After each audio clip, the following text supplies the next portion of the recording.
Hello my lovely students, this is Mansi. Welcome back to the channel. Now we are going to start with our next chapter which is circles. So class 9th का chapter number 9 circles हम start करने जा रही है. ये एक introduction video है बच्चे जिसमें हम chapter में क्या क्या theorems है, क्या क्या चीज़ें होंगी वो सब discuss करेंगे ताकि जब आप questions करो exercise के तो आपको chapter बहुत easy लगे. ठीक है, so let's get started.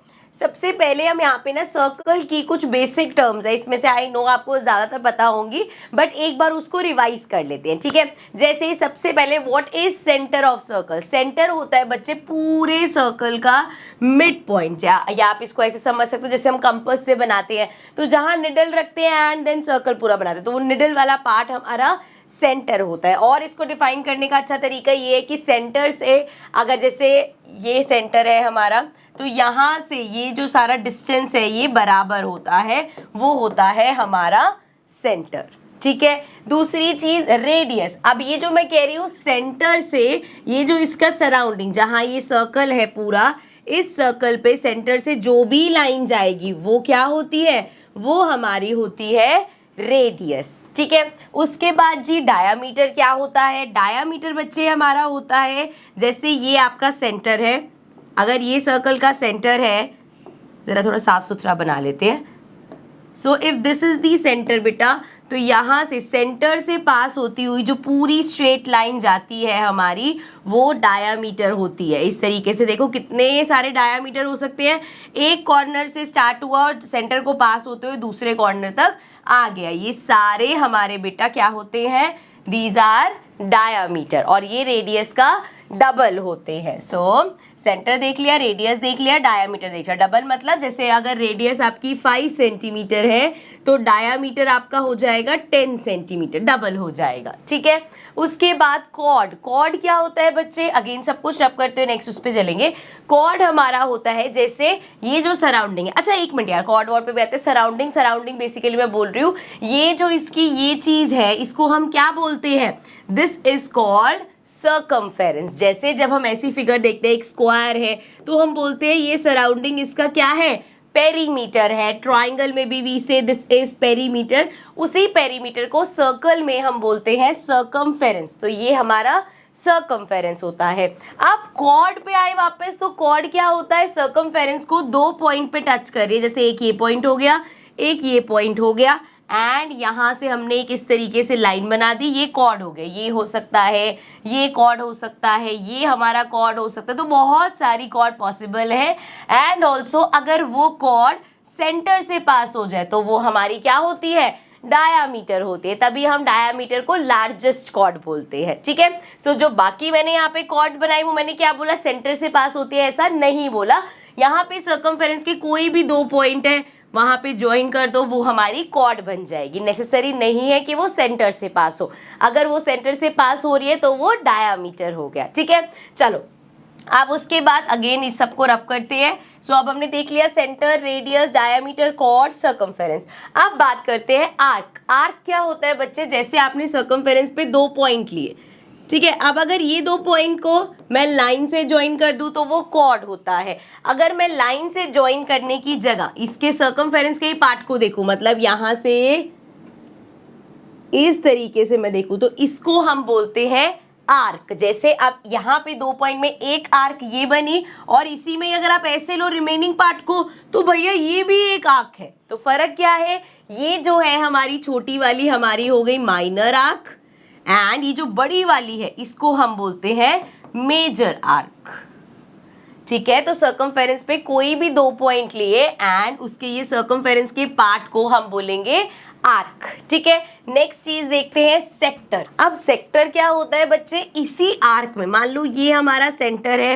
अब अगर इस आर्क के इस एंड को मैंने यहाँ सेंटर से ज्वाइन किया, इस एंड को इस सेंटर से ज्वाइन किया, तो ये वाला जो एरिया आपको मिल रहा है, मतलब इस तरीके से ये जो आपको मिल रहा है, दिस इज कॉल्ड, ये पूरा एरिया इसको हम बोलते हैं सेक्टर. ठीक है, अब अगेन जैसे एक ये सेक्टर बन रहा है ऐसे अगर मैं रिमेनिंग पार्ट की बात करूं तो रिमेनिंग पार्ट में भी हमारा इस तरीके से एक सेक्टर बन रहा है. तो यहाँ पे अगेन जो ये छोटा वाला सेक्टर है इसको हम बोलेंगे माइनर सेक्टर एंड सिमिलरली ये जो बड़ा वाला हमारा सेक्टर बनेगा उसको हम बोलेंगे मेजर सेक्टर. ठीक है, समझ में आया। सेक्टर क्या होता है? Minor sector, major sector. So sector समझ आ गया। लास्ट हमें समझना है सेगमेंट। तो अभी हमने देखा जो हमारा सेक्टर है वो कैसे बनता है। जैसे ये पॉइंट लिया मैंने, ये पॉइंट लिया, ये मेरी आर्क है, ठीक है। जब मैंने इस आर्क को सेंटर पॉइंट से, मान लो यहाँ पे सेंटर है, सेंटर पॉइंट से ज्वाइन किया तो यहाँ पे जो मुझे मिला वो हो गया सेक्टर। इसी तरीके से अगर मैं 2 पॉइंट लेती हूँ, इसको हटा देते हैं, अगर मैं 2 पॉइंट लेती हूँ, एक ये पॉइंट लिया, एक ये पॉइंट लिया मैंने, एंड इन 2 पॉइंट को यहाँ आर्क से नहीं, हम कॉर्ड से ज्वाइन कर दिया, ये कॉर्ड हो गई। अब ये कॉर्ड सर्कल को 2 पार्ट्स में डिवाइड कर रही है।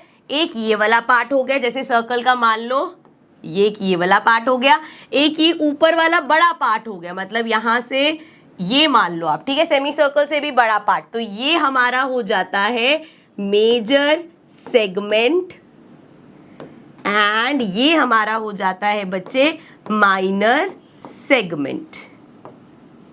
ठीक है, I hope this is clear. ये टर्म्स मैं इसलिए करा रही हूँ बच्चे क्योंकि ये सेगमेंट, सेक्टर, ये सब टर्म्स आपके भी थ्योरम में भी यूज होंगी, तो आपको पहले से ही पता होगा। ठीक है, आई होप ये बेसिक चीज आपको समझ में आ गई होगी। Now let's dig in the chapter and start करते हैं अपनी पहली चीज से, which is angle subtended bye a cord at a point. अब देखो, अभी कॉर्ड तो पढ़ के आई है, पहले एक सर्कल बना लेते हैं यहाँ पे। So here is my circle, इसको इधर करते हैं।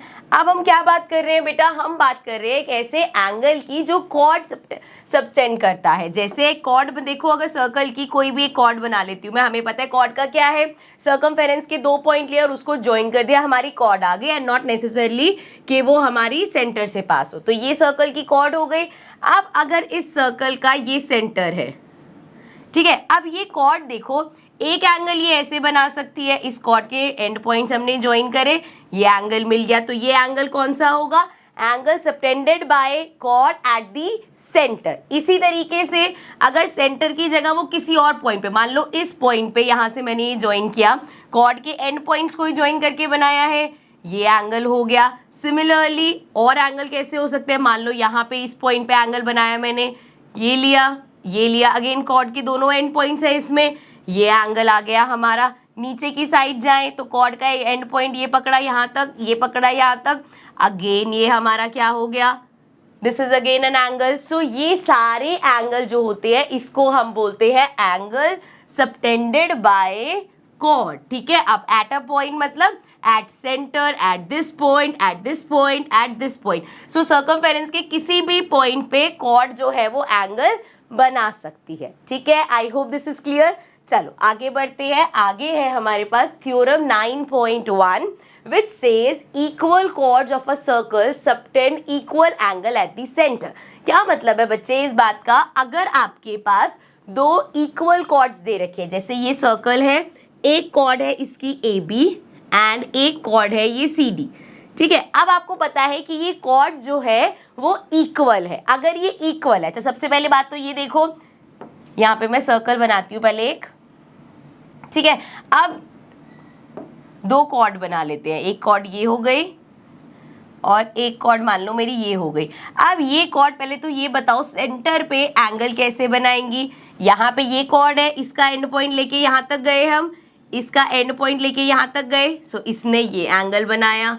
ठीक है, सिमिलरली दूसरी वाली जो कॉर्ड है हमारी, इसका एक एंड पॉइंट लेके यहाँ तक गए, इसका एक एंड पॉइंट लेके यहाँ तक गए, तो इसने जो एंगल बनाया वो कौन सा है?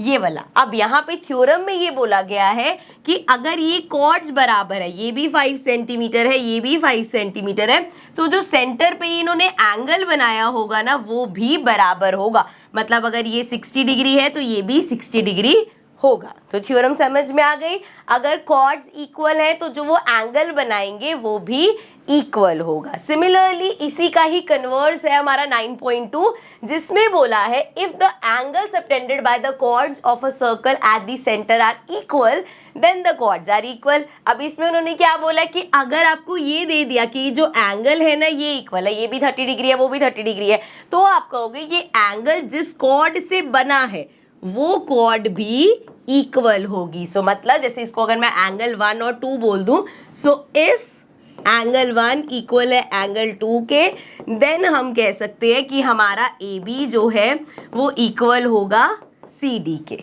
ठीक है, इसी का ही रिवर्स पहले देखा था कि आपको ये गिवन है तो आप कह सकते हो ये बराबर है, ये गिवन है तो आप कह दोगे ये बराबर है। ठीक है, दोनों थ्योरम समझ में आ गई। चलो आगे बढ़ते हैं। अब नेक्स्ट है perpendicular from centre to a chord. अब परपेंडिकुलर कैसे बनेगा भाई? सिंपल भाई, सर्कल बनाओ पहले। ये हमारा सर्कल हो गया, अब ये सेंटर मान लो। ठीक है, यार मेरा सेंटर इधर उधर हो जाता है, रुको, ये सेंटर है। ठीक है, अब हम इस सेंटर से सर्कल बनाते हैं। ठीक है, अब हमारा सेंटर इधर उधर नहीं होगा। ठीक है, सो अब देखो जरा, यहाँ पे सेंटर है, क्या बोला है? Perpendicular from the centre to a chord. अब जैसे आपकी ये कॉर्ड हो गई, कॉर्ड बना लेते हैं, मान लो एक ये कॉर्ड है हमारी, तो सेंटर से परपेंडिकुलर बनेगा इस तरीके से, यहाँ से सेंटर से परपेंडिकुलर बनेगा इस तरीके से। सिमिलरली कॉर्ड ये भी हो सकती है, ये कॉर्ड है अगेन सेंटर से परपेंडिकुलर, ऐसे बनेगा। ये कॉर्ड है आपकी सेंटर से परपेंडिकुलर बच्चे, ऐसे बनेगा। ठीक है, परपेंडिकुलर मतलब 90 डिग्री का एंगल जो बनाते हैं। ठीक है, तो ये सारे हमारे फिर 90 डिग्री के हो गए। ठीक है, सो परपेंडिकुलर समझ आ गया, कॉर्ड पे कैसे बनेगा। इससे रिलेटेड थ्योरम समझते हैं। So theorem 9.3, the perpendicular from the centre of a circle to chord bisects the chord. वो क्या कह रहे हैं भाई कि अगर आपके पास एक सर्कल है, पहले ये लिया हमने अपना सेंटर पॉइंट, ये बनाया हमने यहाँ से सर्कल और बना दी हमने इस पे एक कॉर्ड। ये आई हमारे पास कॉर्ड।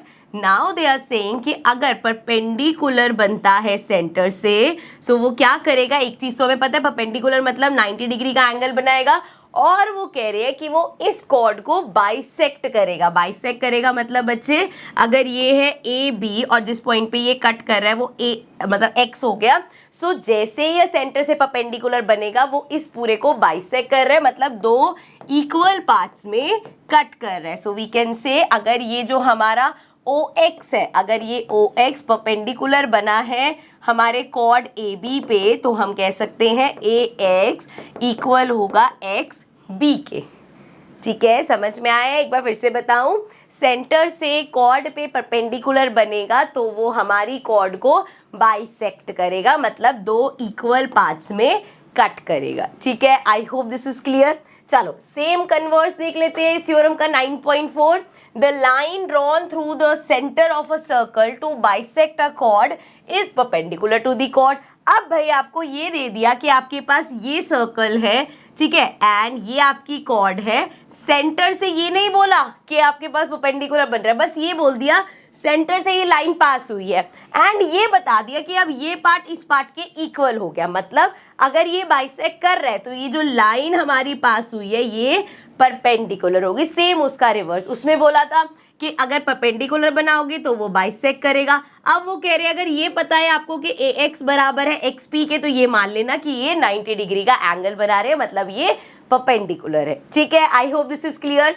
चलो आगे बढ़ जाते हैं, नेक्स्ट चीज देखते हैं 9.5। सो थ्योरम 9.5 है हमारी, equal chords of a circle और of congruent circles are equidistant from the centre और सेंटर्स। तो यहाँ पे समझ लो एक ही थ्योरम में आपके पास दो थ्योरम आ गई। एक तो सिंपल है कि अगर आपके पास एक सर्कल है एंड उस सर्कल में दो इक्वल कॉर्ड्स है, जैसे ये AB हमारी CD के इक्वल है, तो दो इक्वल कॉर्ड्स है। अगर ये दो इक्वल कॉर्ड्स है, सो इनका जो सेंटर से डिस्टेंस होगा, मतलब ये जो OA होगा और जो OC होगा वो इक्वल होगा। सिमिलरली ये तो हमारा परपेंडिकुलर है ही, ये OX हो गया और OY हो गया, ये भी सेंटर से डिस्टेंस है परपेंडिकुलर वाला, तो ये भी बराबर होगा। मतलब अगर कॉर्ड्स हमारी इक्वल है बच्चे, सो सेंटर से उनका डिस्टेंस भी इक्वल होगा। मतलब इसको और अच्छे से एक्सप्लेन करो तो 5 सेंटीमीटर की अगर ये कॉर्ड है और 5 सेंटीमीटर की ही ये कॉर्ड है, तो आप ये मान सकते हो कि इस कॉर्ड का डिस्टेंस जो होगा हमारा सेंटर से, ये मान लो अगर 3 है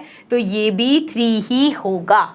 I hope this is clear. अब यहाँ जो कॉन्ग्रुएंट कॉन्ग्रुएंट सर्कल की बात हुई है उसकी बात कर लें। पहले तो कॉन्ग्रुएंट सर्कल का क्या मतलब है कि दो सर्कल एग्जैक्ट सेम, और दो सर्कल एग्जैक्ट सेम कब होंगे? जब उनका रेडियस सेम होगा। सो फॉर एग्जाम्पल, अगेन पहले हम दो पॉइंट ले लेते हैं अपने, ये हमारा सेंटर पॉइंट हो जाएगा, ये भी सेंटर पॉइंट हो जाएगा। आप सर्कल बनाते हैं, मान लो इस सर्कल से मैंने बनाया 3 सेंटीमीटर का बना, तो 2 का बनाते हैं, 2.5 ले लेते हैं। चलो 2.5 सेंटीमीटर का एक ये सर्कल बनाया मैंने। इसी तरीके से यहाँ पे भी इस सेंटर से हमने 2.5 सेंटीमीटर का ये सर्कल बना है। अब यहाँ पे दोनों की रेडियस सेम है, मतलब ये दोनों सर्कल्स मेरे क्या है, दीज आर कॉन्ग्रेंट सर्कल्स। अब अगर हम यहाँ पे बात करें कि दो कॉन्ग्रेंट सर्कल्स है, इसकी एक कॉर्ड है ये और इस सर्कल की मान लो एक कॉर्ड है ये, ठीक है। अब अगर ये दोनों कॉर्ड इक्वल है, मान लो ये भी 3 सेंटीमीटर है, ये भी 3 सेंटीमीटर है, सो अगर ये कॉर्ड बराबर है बच्चे, तो सेंटर से इस कॉर्ड का जो डिस्टेंस होगा, ये लो ले लो चाहे ये ले लो, ये भी इक्वल होगा। I hope this is clear, आपको समझ में आ गया होगा। अगर दो कॉन्ग्रेंट सर्कल्स है उसमें दो इक्वल कॉर्ड्स है, सो सेंटर से उनका डिस्टेंस इक्वल होगा। अगर एक सिंगल सर्कल है, उसी सिंगल सर्कल में दो इक्वल कॉर्ड्स है, तो उनका डिस्टेंस जो है वो सेंटर से इक्वल होगा। ठीक है, क्लियर है। आगे बढ़ जाते हैं, नेक्स्ट देखते हैं। नेक्स्ट है हमारे पास theorem 9.6, chords equidistant from the center of a circle are equal in length। अब अगर आपको ये बता दिया कि देखो बेटा ये जो है हमारा OA जो है OC के इक्वल है या OX हमारा OY के इक्वल है, अगर ये बता दिया कि जो कॉर्ड बनी हुई है सेंटर से उनका डिस्टेंस इक्वल है, तो हम क्लियरली कह देंगे कि ये जो AB जो कॉर्ड है ABCD ये भी इक्वल है। ठीक है, उसी का ही कन्वर्स है। चलो आगे बढ़ते हैं। नेक्स्ट है हमारे पास angle subtended by an arc of circle. अभी जब हमने पढ़ा था, हमने पहले एक बार पढ़ा था ना, कॉर्ड से जो एंगल बनता है, जैसे ये आपका सर्कल है एंड इस सर्कल में मान लो ये आपके पास एक कॉर्ड है इस तरीके से, ठीक है, एंड इस कॉर्ड से मान लो हमने देखा कि एंगल बनेगा, तो हमने कहा ये एंगल इस तरीके से सेंटर पे बनेगा या इस तरीके से कहीं और बनेगा किसी और पॉइंट पे, तो ये हमने सबसे पहले समझा था। अब हम कह रहे हैं आर्क से बनना, तो इसमें सेम ही रहेगा, बस हमारा कॉर्ड का काम खत्म हो जाएगा। मतलब करके दिखाती हूँ भाई, ये लिया हमने सर्कल, ठीक है। अब एक सर्कल का जब कॉर्ड है, जैसे एक पॉइंट ये है एक पॉइंट ये है, अब इन पॉइंट को ज्वाइन कर दोगे कॉर्ड आ जाएगी, लेकिन ये जो सराउंड सर्कल वाला सर्कुलर पार्ट है वो आर्क है। तो अगर आर्क से हमें एंगल देखना है, तो मान लो अगर ये सेंटर है तो क्या कैसे बनेगा एंगल, सिंपल यार, इस एंड पॉइंट से यहाँ तक गया, इस एंड पॉइंट से यहाँ तक गया, तो ये क्या हो गया, एक एंगल हमें ये मिल गया। इसी तरीके से किसी और कहीं और पॉइंट रखो, यहाँ से बनाओगे इस एंड पॉइंट से यहाँ ले जाओ, इस पॉइंट पे, इस पॉइंट से यहाँ ले जाओ, तो एक एंगल ये बन गया। इसी तरीके से बहुत सारे एंगल बन सकते हैं। इधर आपने रखा, सो यहाँ से ऐसे गए, अरे ये तो एकदम ओवरलैप ही कर दिया, पर समझ आना, यहाँ से ऐसे गए और यहाँ से ऐसे गए, तो ये हमारा बन गया ये वाला एंगल। ठीक है, मतलब एंड पॉइंट से कोई भी ऐसे एंगल बन सकता है, और क्योंकि ये आर्क से बन रहे हैं, ऑल्सो नीचे भी ऐसा पॉसिबल है भैया, यहाँ से आपने ये बनाया, इससे आपने ये ज्वाइन किया, तो भैया आर्क ने एक ये एंगल भी बनाया है। ठीक है, सो ये सारे एंगल्स क्या है, angle subtended bye arc of a circle. ठीक है, अब इससे रिलेटेड कुछ थ्योरम्स देखते हैं। So theorem 9.7, the angle subtended by an arc eight the centre is double the angle subtended by it at any point on the remaining part of circle।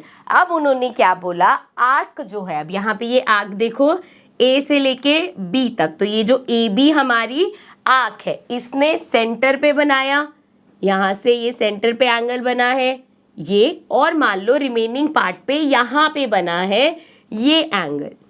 सो कहने का मतलब ये है कि अगर एंगल C आपका x है, सो एंगल O आपका 2x हो जाएगा, डबल होगा। या हम कह सकते हैं अगर वो एंगल 60 डिग्री है, सो आपका सेंटर वाला एंगल 120 डिग्री हो जाएगा। मतलब ये कहीं पे भी किसी भी रिमेनिंग पार्ट पे अगर कोई एंगल बना रही है, सेंटर वाला एंगल हमेशा इस एंगल के डबल होगा।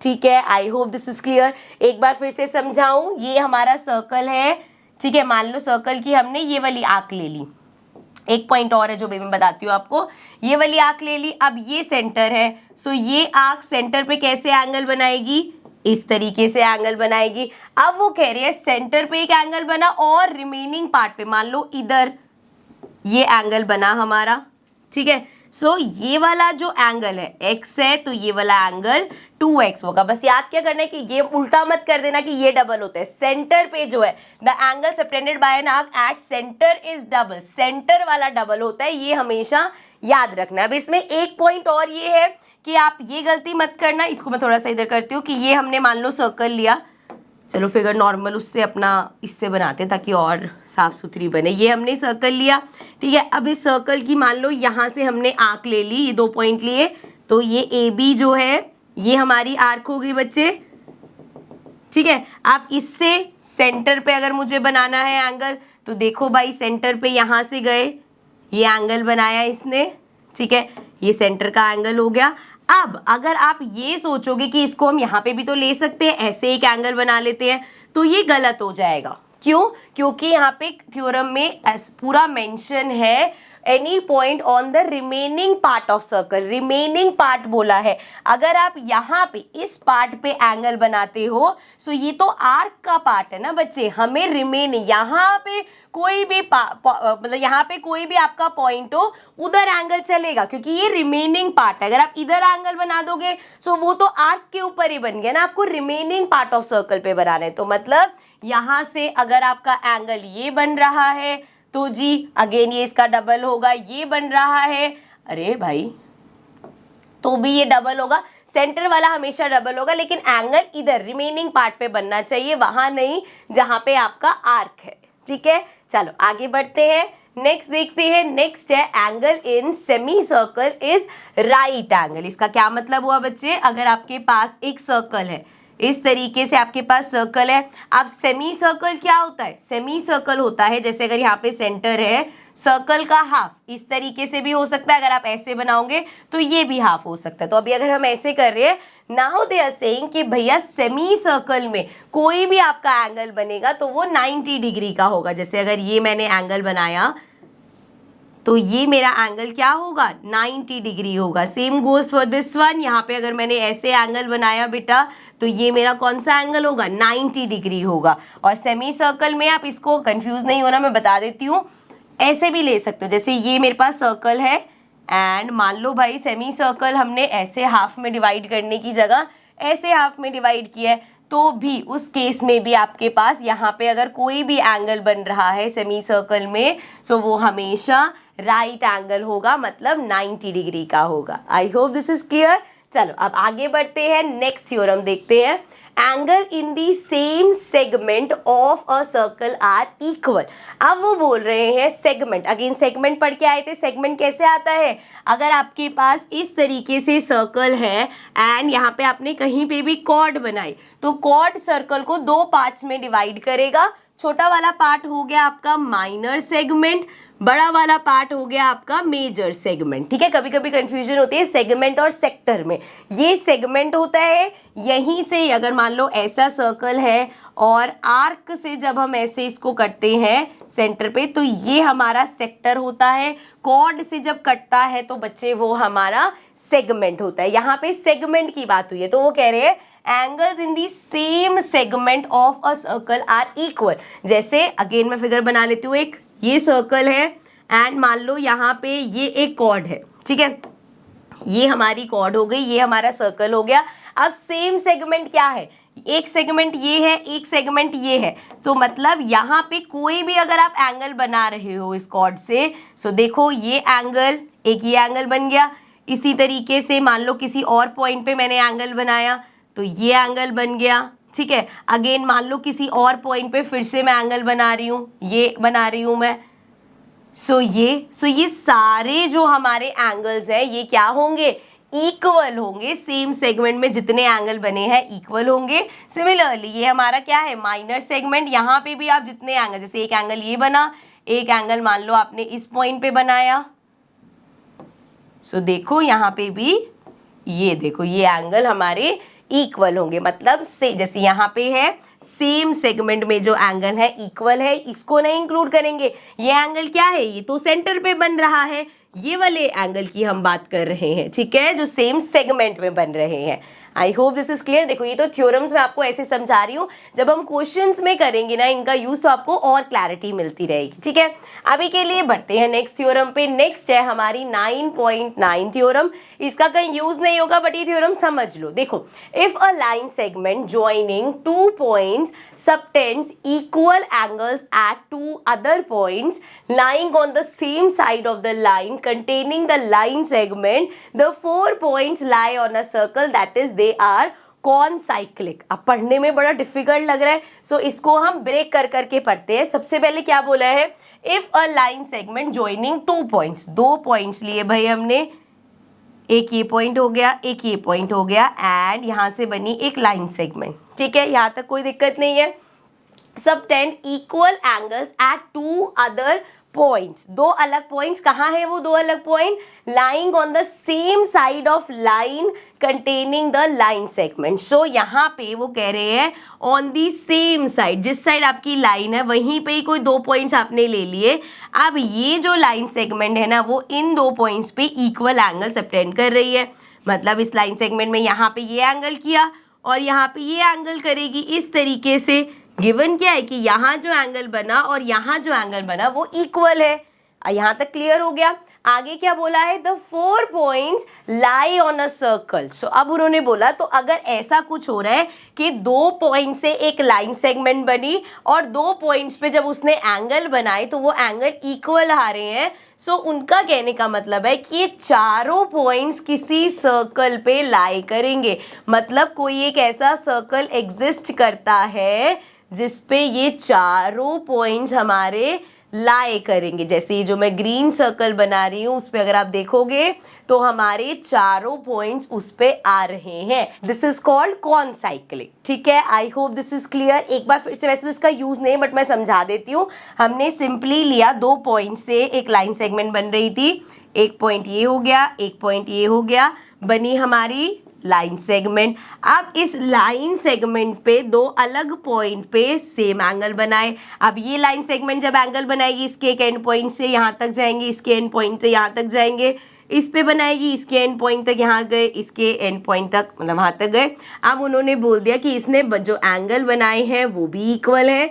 तो भाई ये जो हमारा 4 पॉइंट्स है ये किसी सर्कल पे लाई करेंगे एंड इसको हम बोलते हैं concyclic. I hope this is clear. इसी के साथ चलते हैं अपने मिलते जुलते टॉपिक पे। अभी हमने जैसे कॉन साइक्लिक पढ़ा, अब हम पढ़ने वाले हैं साइक्लिक क्वाड्रिलेटरल। अब ये साइक्लिक क्वाड्रिलेटरल क्या होता है बच्चे? अ quadrilateral is called cyclic if all the 4 vertices of it lies on a circle. मतलब आपके पास, पहले सर्कल बना लेते हैं, ज़्यादा इजी रहेगी फिगर बनाना। ये मान लो आपके पास कोई ऐसा क्वाड्रिलेटरल है बच्चे जिसकी सारी जो वर्टिसेस है, मतलब जैसे एक क्वाड्रिलेटरल बना देती हूँ मैं, या रुको दूसरे कलर से बनाते हैं।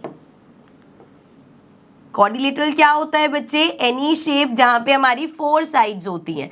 सो देखो यहाँ पे ये जो येलो वाला है ये एक क्वाड्रिलेटरल है क्योंकि इसकी 4 साइड्स है एंड इसके जो चारों कॉर्नर्स है ये और ये क्या कर रहे हैं? एक सर्कल पे लाए हो रहे हैं। सो ऐसा क्वाड्रिलेटरल जिसकी चारों वर्टिसेस किसी सर्कल पे लाए हो उसको हम बोलते हैं साइक्लिक क्वाड्रिलेटरल। ठीक है, तो कोई भी आपसे पूछेगा बेटा साइक्लिक क्वाड्रिलेटरल क्या होगा, आप सिंपल कहोगे ऐसी क्वाड्रिलेटरल मतलब 4 साइड्स होते हैं जिसके। सो ऐसी शेप हमारी या ऐसा क्वाड्रिलेटरल जिसके जो 4 वर्टिसेस है, इन पॉइंट्स को वर्टिसेस बोलते हैं।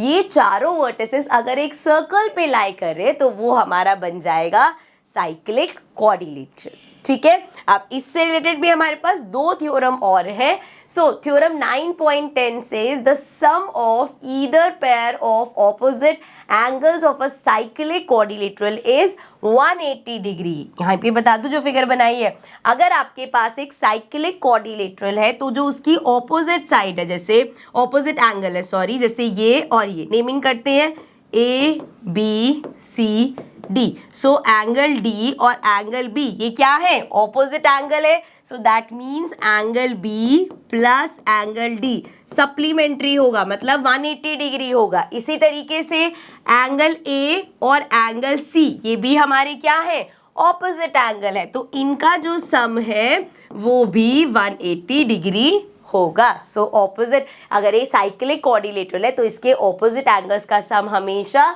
180 डिग्री होता है। ये है हमारी थ्योरम 9.10 एंड हमारी लास्ट थ्योरम 9.11 है, if the sum of pair of opposite angles of a quadrilateral is 180 degree the quadrilateral is cyclic. वो कह रहे हैं आपके पास ऐसे इस तरीके से मान लो यहाँ पे ऐसे बना लेते हैं, ये आपके पास था क्वाड्रिलेटरल, और अब ये गिवन है कि भाई इस एंगल और इस एंगल का सम 180 डिग्री है। तो आप क्या कह सकते हो कि भैया ये जो हमारा क्वाड्रिलेटरल है ना, ये क्वाड्रिलेटरल एक साइक्लिक क्वाड्रिलेटरल है, मतलब इसके सारे जो वर्टिसेस हैं वो एक सर्कल पे लाई करते हैं, उसी का ही कन्वर्स है। अगर आपको गिवन है साइक्लिक क्वाड्रिलेटरल है तो आप ले सकते हो कि ऑपोजिट साइड्स हमारे 180 है।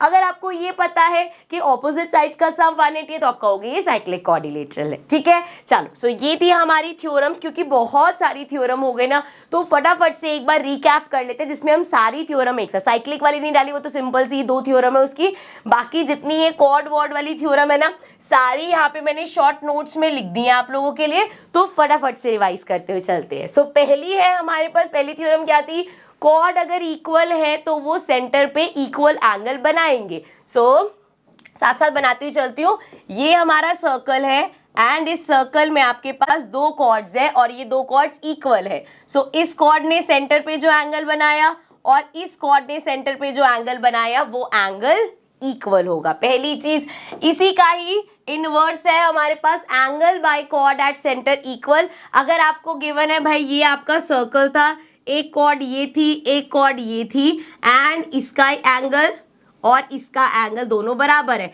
इसने भी 60 डिग्री बनाया, इसने भी 60 डिग्री है, तो आप सिंपल कहोगे भाई मेरे पास जो कॉर्ड है ना वो भी इक्वल है, मतलब इसी का ही कन्वर्स हो गया।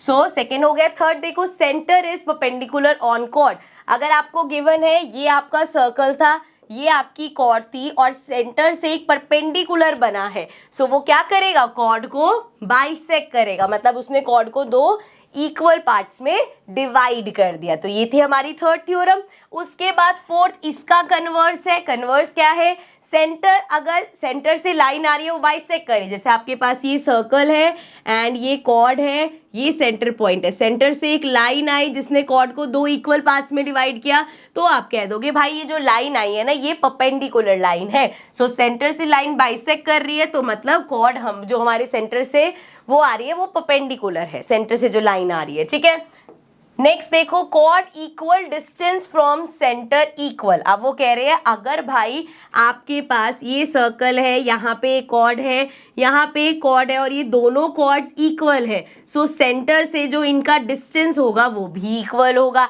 एंड ये चीज हमारी कॉन्ग्रेंट सर्कल में भी है कि 2 अलग अलग सर्कल है लेकिन ये दोनों अलग अलग सर्कल कॉन्ग्रेंट है, मतलब इनका आप कह सकते हो रेडियस सेम है। तो अगर इसकी कॉर्ड भी बराबर है, ये कॉर्ड इक्वल है, सो इसका सेंटर से डिस्टेंस और इसका सेंटर से डिस्टेंस भी इक्वल होगा। तो इसी में हमारा कॉन्ग्रेंट वाला भी आ जाता है। ठीक है, कहाँ गया हीरा।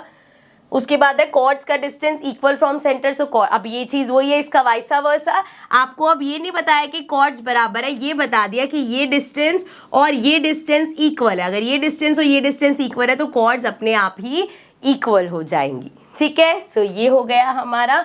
नेक्स्ट है आर्क, एंगल, सेंटर, डबल और एंगल और एनी अदर पॉइंट। अब जैसे आपके पास ये सर्कल है एंड सर्कल की ये आर्क हमने ले ली, इस आर्क ने सेंटर पे एक एंगल बनाया और इस आर्क ने रिमेनिंग पार्ट पे एक एंगल बनाया, तो बेटा ये जो एंगल है हमारा जो भी होगा सेंटर पे बना हुआ एंगल उसका डबल होगा। 60 है तो 180 होगा, ये 40 है तो ये 80 होगा, मतलब जो भी यहाँ पे एंगल बन रहा है सेंटर वाला डबल होगा। ठीक है, उसके बाद है angle in same segment are equal. अगर आपके पास सेम सेगमेंट में एंगल है तो वो इक्वल होंगे। जैसे ये सर्कल है, एक कोई कॉर्ड बन गई जिसने इसको 2 सेगमेंट में डिवाइड कर दिया, सो अब ये एक सेगमेंट है आपके पास, तो इस सेगमेंट में जितने भी एंगल ये कॉर्ड बनाएगी वो सारे एंगल इक्वल होंगे। सिमिलरली नीचे भी पूरा ये हमारे पास सेगमेंट है, तो यहाँ पे कॉर्ड जितने एंगल बनाएगी वो एंगल बराबर होंगे।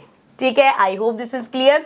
एक चीज और पढ़ी थी हमने कि सर्कल में अगर सेमी सर्कल में, यहाँ पे देखो सर्कल का, अच्छा सेमी सर्कल अभी मैंने ऐसे बोल 2 आपको दिखाई थे ना भाई, ये ऐसे भी हो सकता है कि डायामीटर जहां आ गया डायामीटर 2 उसको सेमी सर्कल्स में डिवाइड कर देगा, तो अगर ये ऐसा भी है तो भी भाई ये हमारा 90 डिग्री का एंगल होगा। ठीक है, यहाँ पे लास्ट वाला तो मैं 4-5 बार आपको समझा ही चुकी हूँ, एक बार फिर से समझा देती हूँ कि अगर एक लाइन सेगमेंट है 2 पॉइंट से बनी, उसी साइड पे 2 पॉइंट और हैं जहाँ पे वो इक्वल एंगल्स बना रही है, ये एंगल और ये एंगल अगर इक्वल है तो ये सर्कल हमारा यहाँ पे मतलब ऐसा होगा कि चारों पॉइंट किसी सर्कल पे होंगे। सो उसको हम बोलते हैं कौन साइक्लिक। ठीक है, उसके बाद हमने साइक्लिक पढ़ा। साइक्लिक में हमने क्या देखा कि ऐसा है, अगर आपके पास कोई क्वाड्रिलेटरल है जिसके सारे वर्टिसेस जो हैं वो सर्कल पे टच हो रहे हैं तो उसको हम बोलते हैं साइक्लिक क्वाड्रिलेटरल।